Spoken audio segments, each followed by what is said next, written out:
अरे इधर आना रे, मेरा हाथ दिख रहा है सामने से। यहीं से इंटरव्यू के सामने लग गया।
पूरी दुनिया देख रही है, हमको युवा से पैगाम देना है,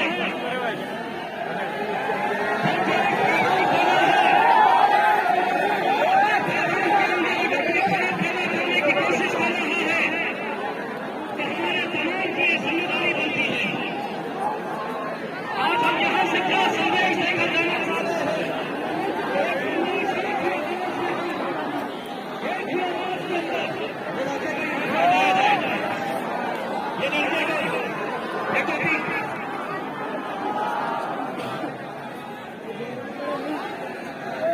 अगर आप जज्बात में आकर अगर आप इस तरह का माहौल अगर खड़ा करेंगे तो हम आज दुनिया को ये बता नहीं सकेंगे कि हमारे नबी करीम सल्लल्लाहु अलैहि वसल्लम ने जो सारी दुनिया को एक पैगाम दिया है वो पैगाम कुछ और था और ये यहाँ पर जो हो रहा है ये कुछ अलग है। मेरे भाइयों, यही इसी तरह का गुस्सा दुनिया के कोने कोने के अंदर है। हमें अपने अखलाक के जरिए, हमें अपने मोहब्बत के जरिए दुनिया को ये दिखाना है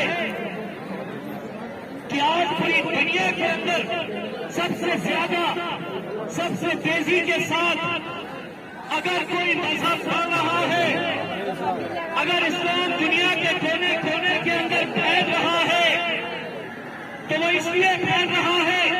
एमआईएम ने नहीं कॉल किया था, बल्कि बहुत सारे दूसरे संगठनों ने ये ऐलान किया था कि आज जुमे की नमाज के बाद डिवीजनल कमिश्नर ऑफिस के ऊपर धरना देना है। एक फेक मैसेज सोशल मीडिया के ऊपर ये भी चलाया गया था कि आज भारत बंद मनाया जा रहा है। उसमें औरंगाबाद के भी बहुत सारे लोगों ने उस मैसेज को सोशल मीडिया के जरिए वायरल करने का काम किया। कई सारे संगठनों ने ये ऐलान किया, जो जिम्मेदार तंजीमें हैं उन्होंने कहा कि ऐसा कोई भी ऐलान नहीं लिया गया है।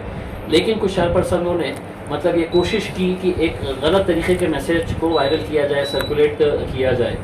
और कुछ दूसरे संगठनों ने जो यहाँ पर ऐलान किया था कि आज यहाँ पर हमारे नबी करीम सल्लल्लाहु अलैहि वसल्लम जिनके खिलाफ एक गुस्ताखाना लफ्ज़ों का जो इस्तेमाल किया गया था भारतीय जनता पार्टी के प्रवक्ताओं के ज़रिए, उसके लिए यकीनन सिर्फ भारत के मुसलमान ही नहीं बल्कि दुनिया भर के मुसलमानों के अंदर एक गुस्सा है।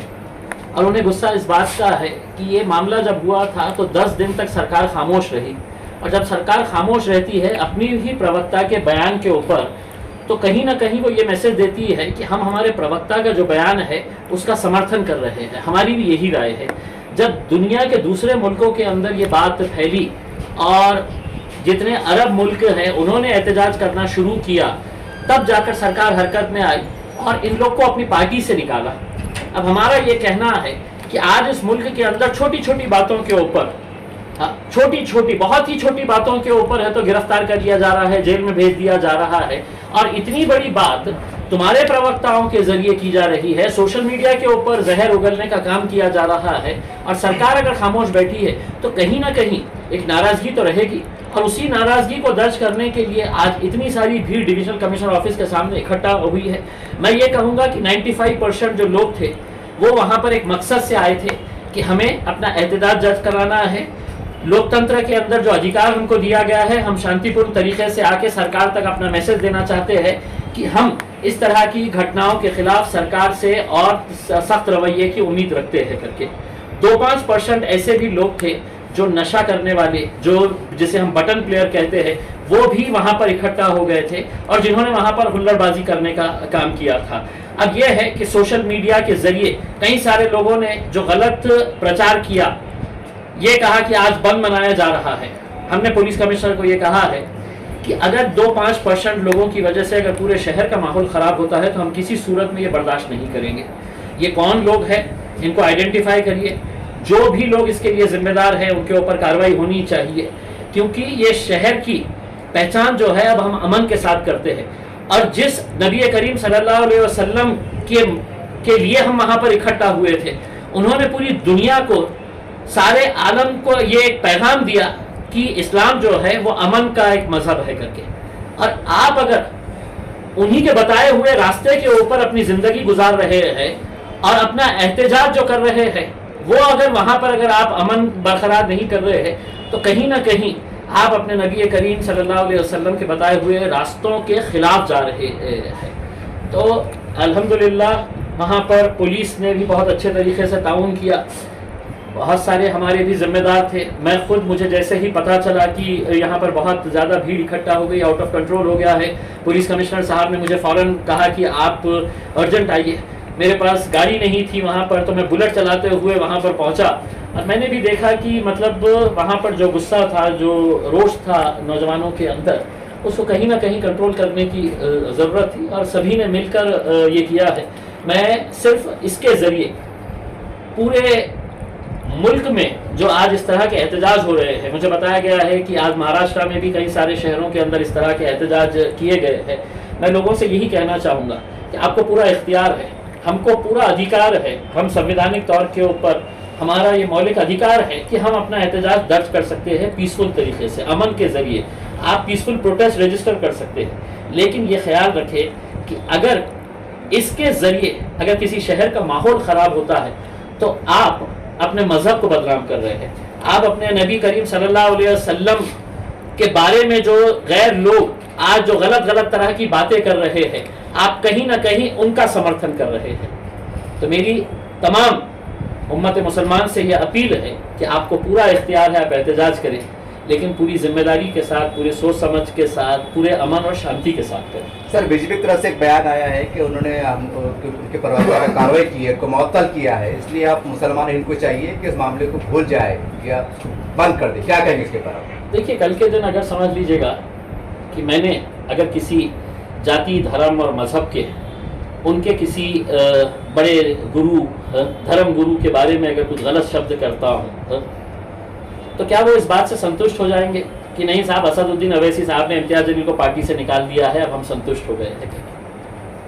कानून जो है वो कानून के तहत काम करना चाहिए उसका। आज क्या आप ये मानते नहीं है, दिया जा रहा है, जेल भेज दिया जा रहा है, कई दिनों तक जेल में रह रहे हैं, और यहाँ पे इतना बड़ा मामला आ जाता है जो सिर्फ हिंदुस्तान के मुसलमानों को ठेस नहीं पहुंचा रहा, दुनिया भर के दुनिया भर के मुसलमान हैं तो इस बात का एहतजाज कर रहे हैं। हमको क्या अच्छा लगा कि कतर के अंदर, कुवैत के अंदर कचरे की गाड़ियों के ऊपर नरेंद्र मोदी साहब की तस्वीर लगाई गई है और उसके ऊपर जूते का निशान लगाया गया है। वजीर आजम हमारे भी है, लेकिन कहीं ना कहीं उनको भी ये सोचना चाहिए कि उनसे ज़्यादा अहमियत तुमको यहाँ के मुसलमानों को देनी पड़ेगी। अगर तुम यहाँ के मुसलमानों ने 10 दिन तक जब एहतजाज किया तुम उसको नज़रअंदाज करते रहे, और कुवैत के खतर के और दुबई के और बहरीन के मुसलमानों ने एहतजाज दर्ज किया तो तुम फौरन कार्रवाई करते हैं, तो यकीनन यहाँ के मुसलमानों को ये लगता है कि सरकार हमारी भी है। ठीक है, भारतीय जनता पार्टी की होंगी, शिवसेना की होंगी, कांग्रेस की होंगी, एनसीपी की होंगी, सरकार किसी की भी हो, लेकिन जब सरकार बनती है तो वो सभी जात, धर्म और मजहब के लोगों के लिए बनती है। सर